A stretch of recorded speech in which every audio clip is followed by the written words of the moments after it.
They tell us Africa is independent. But let me ask you one question. If Africa is truly independent, why are 54 presidents constantly being invited together to one foreign capital? Today it's Beijing, tomorrow it's Washington, next it's Moscow, then London, then Paris. 54 presidents, 54 countries, one whole. Think about that. Would the United States ever invite every European leader and tell them to come and discuss their future? Would Germany call every Northern American leader into one conference room?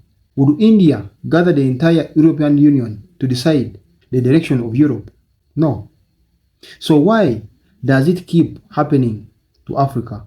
What message does that send? Is Africa seen as 54 sovereign nations, or is Africa still treated as one political bloc that can be addressed in one meeting? Imagine someone inviting all Asian leaders into one room because they think they all have the same problems. People would call it ridiculous.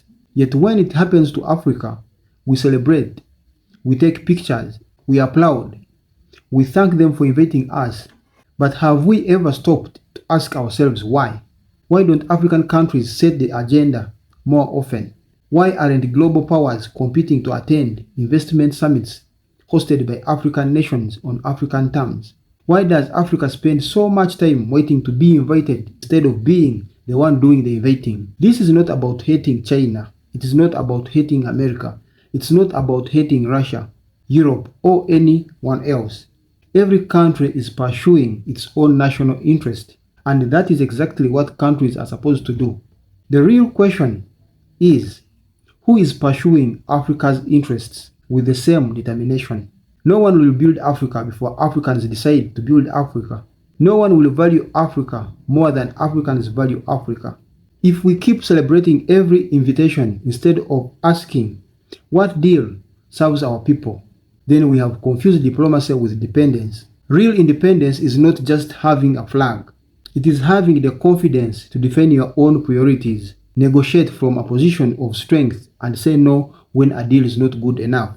Maybe Africa does not need another summit where others explain their vision for the continent. Maybe the world needs more summits when Africa presents its own vision and everyone else comes to listen.